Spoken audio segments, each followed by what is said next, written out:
अस्सलाम वालेकुम students, welcome to my channel. आज हम पार्ट 302 का लेक्चर नंबर 14 स्टार्ट करने लगे हैं।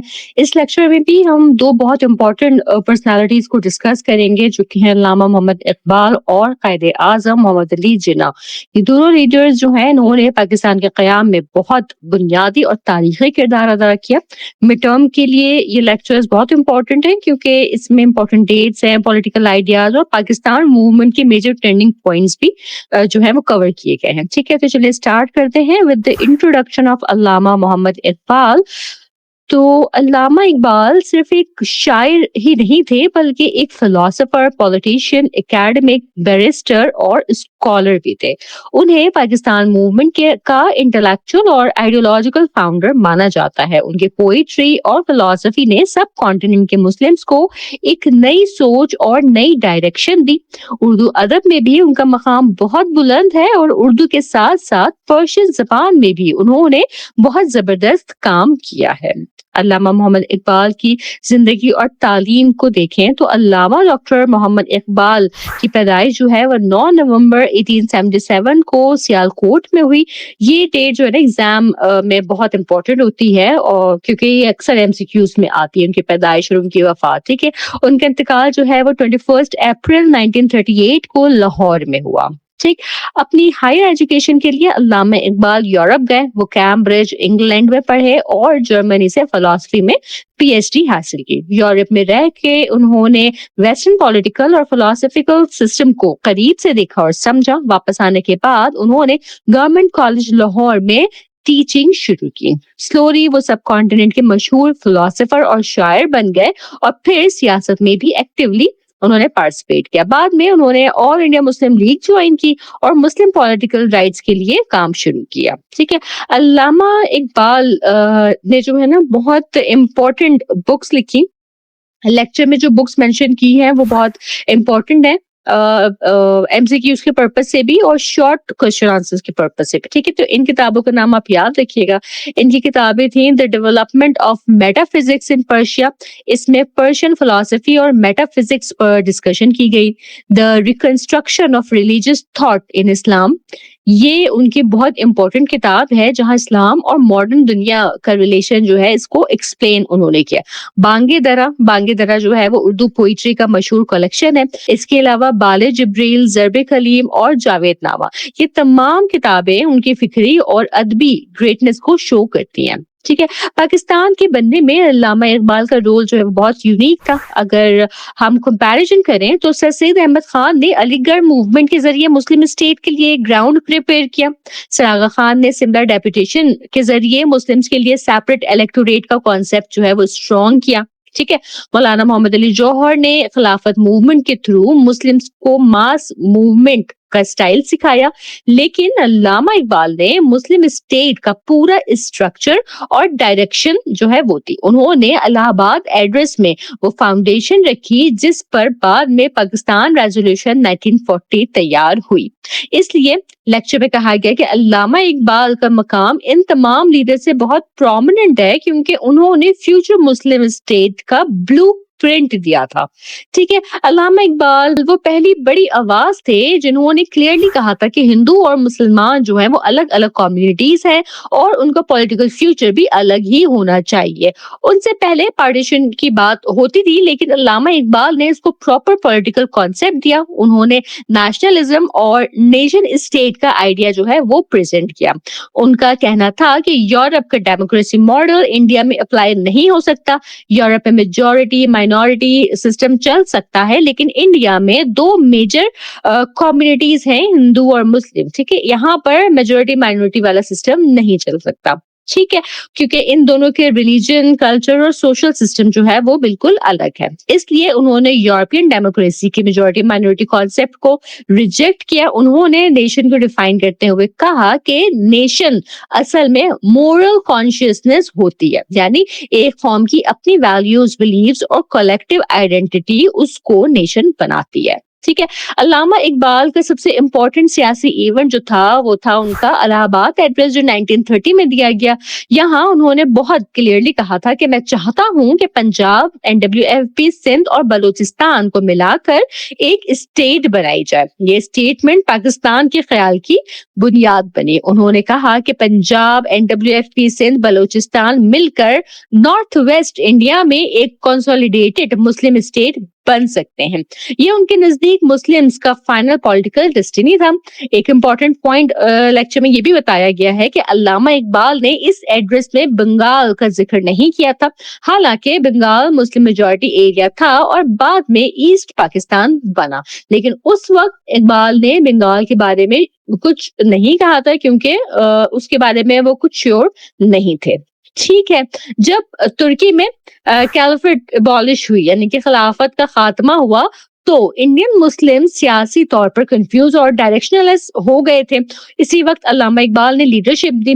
انہیں عربک, پرشین, اردو اور انگلش پر بہت اسٹرانگ کمانڈ تھی. ساتھ ہی قرآن, حدیث اور اسلامک تھیوریز کا بھی بہت گہرا علم تھا. اسی وجہ سے انہوں نے مسلم کمیونٹی کو نئی سوچ اور نئی امید دی. ٹھیک ہے. علامہ اقبال کا سب سے فیمس فلسفیکل کانسیپٹ جو ہے وہ ہے خودی کا. خودی کا مطلب ہے سیلف ہوڈ, سیلف ریسپیکٹ اور اپنی پہچان کا احساس. ان کا کہنا تھا کہ مسلمان اپنے اندر کی اسٹرینتھ کو پہچانے, محنت کرے, اسٹرگل کرے اور اپنی قیمت سمجھے. یہ فلسفی انڈین مسلمز کے لیے ٹرننگ پوائنٹ بنی اور ان میں کانفیڈنس اور پولیٹیکل اویئرنیس جو ہے وہ پیدا ہوئی. انہوں نے اپنی اردو اور پرشین پوئٹری کے ذریعے مسلمانوں کے اندر جو ہے نا ایک اویکننگ کریٹ کی. علامہ اقبال کا بلیف تھا کہ انسان کی گریٹنس ریس اس کی نسل سے نہیں بلکہ اسلام سے آتی ہے. انہوں نے اپنی کتاب reconstruction of religious thought in Islam میں لکھا کہ ویسٹرن ماڈرن تھاٹ اصل میں میڈیول اسلامک انٹلیکچوئل کلچر کا کنٹینیوشن ہے جو یورپ تک اسپین اور سسلی کے تھرو پہنچا. ان کا ماننا تھا کہ قرآن اور محمد صلی اللہ علیہ وسلم کی جو تعلیمات ہیں, جو ان کی ٹیچنگز ہیں, وہ مین کائنڈ کے لیے بہت میننگ فل ہیں. اسی لیے وہ کہتے تھے کہ فیتھ اور انسٹیٹیوشنز جو ہیں وہ بہت امپورٹنٹ ہیں. وہ خالی ریزننگ اور انٹلیکچوئلزم کو کافی نہیں سمجھتے تھے. یہ تمام آئیڈیاز جو ہیں یہ ان کی کتاب بال جبریل میں بھی ریفلیکٹ ہوتے ہیں. اسی آئیڈیالوجی نے آگے چل کر پاکستان کی آئیڈیولوجیکل فاؤنڈیشن بنائی. اب جو ہے ہم آتے ہیں قائد اعظم محمد علی جناح کی طرف. انہیں founder of Pakistan, father of nation اور بابا قوم کہا جاتا ہے. ان کی جو پیدائش ہے وہ 25 دسمبر 1876 کو کراچی میں ہوئی, جبکہ کراچی برٹش انڈیا کا حصہ تھا. ان کا انتقال 11 ستمبر 1948 کو ہوا. قائد اعظم 20th سینچری کے مسلمانوں کے سب سے پاورفل پولیٹیکل لیڈر تھے. Australian governor of Bengal RG کھیسی نے قائد اعظم کے بارے میں کہا تھا کہ وہ آل انڈیا پالیٹکس میں آؤٹ اسٹینڈنگ مسلم لیڈر ہیں. ان کا لیگل مائنڈ جو ہے وہ بہت اسٹرانگ ہے, وہ ڈسپلنڈ ہیں, اپنے کارڈز اپنے پاس رکھتے ہیں اور اپنے ڈیسیژن پر بہت کانفیڈنٹ رہتے ہیں. یہ کمنٹ ان کی لیڈرشپ اور پرسنالٹی کو شو کرتا ہے. 30 سال کی عمر تک جو ہے قائد اعظم بہت ریزروڈ پرسنالٹی رکھتے تھے. مولانا محمد علی جوہر انہیں مسلم لیگ کے قریب لائے اور GD تلک نے انہیں پالیٹکس کا ٹیسٹ دیا. پھر 1913 میں وہ امپیریل لیجسلیٹو اسمبلی کے ممبر بنے. اسی سال انہوں نے آل انڈیا مسلم لیگ جوائن کی. مسلم لیگ جوائن کرنے کے بعد قائد اعظم نے ہندو اور مسلمان جو ہیں ان کو ایک پلیٹ فارم پر لانے کی کوشش کی. ان کے لیڈرشپ میں لکھنؤ پیکٹ ہوا. یہ کانگریس اور مسلم لیگ کے درمیان ایگریمنٹ تھا. اس کا مقصد تھا کہ ہندو مسلم ٹینشن کم کرنا, پولیٹیکل کوآپریشن بڑھانا, مسلمانوں کے رائٹس اور ریپرزنٹیشن کو پروٹیکٹ کرنا. اسی وجہ سے قائد اعظم کو ambassador of Hindu Muslim unity کہا گیا. ٹھیک ہے. بعد میں کیا ہوا کہ نہرو رپورٹ آئی. اس کے بعد قائد اعظم کو محسوس ہوا کہ مسلم رائٹس جو ہے وہ پراپرلی پروٹیکٹ نہیں ہو رہے. پھر انہوں نے مسلمانوں کے حق میں اپنے فیمس 14 پوائنٹ جن کے 14 نکات بہت مشہور ہیں وہ دیے. یہ مسلم کانسٹیٹیوشنل رائٹس کا کلیئر پولیٹیکل روڈ میپ تھا اور مڈ ٹرم میں جو ہے یہ 14 پوائنٹس آپ کے بہت امپورٹنٹ ہیں. लॉन्ग क्वेश्चन के लिए खास तौर पे। ठीक है, फिर क्या हुआ कि ब्रिटिश ने 7th कमीशन भेजा ताकि 1919 रिफॉर्म्स को रिव्यू किया जा सके। कायदे आजम ने इस कमीशन को क्रिटिसाइज किया और कहा कि अगर इंडिया के कॉन्स्टिट्यूशनल इश्यूज डिस्कस करने हैं तो इंडियन रिप्रेजेंटेटिव को भी शामिल करना जरूरी है। ब्रिटिश ने इस पॉइंट को सीरियसली लिया। उसके बाद राउंड टेबल कॉन्फ्रेंसेस हुई जहां इंडियन डेलीगेट्स ने कॉन्स्टिट्यूशनल इश्यूज डिस्कस किए। राउंड टेबल कॉन्फ्रेंसेस के बाद कायदे आजम ने अपनी पूरी फोकस जो है ना वो मुस्लिम लीग को स्ट्रॉन्ग करने पर लगा दी। उन्होंने मुस्लिम लीग को मुस्लिम्स का रिप्रेजेंटेटिव प्लेटफॉर्म बनाया। फिर 1940 में लाहौर में हिस्टोरिक लाहौर रेजोल्यूशन या पाकिस्तान रेजोल्यूशन जो है वो पास हुआ।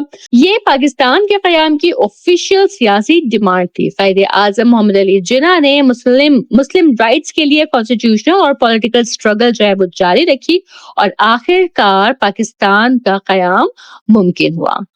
अगर कंक्लूजन में देखें तो अल्लामा इकबाल जो है वो पाकिस्तान के आइडियोलॉजिकल विजन देने वाले थे।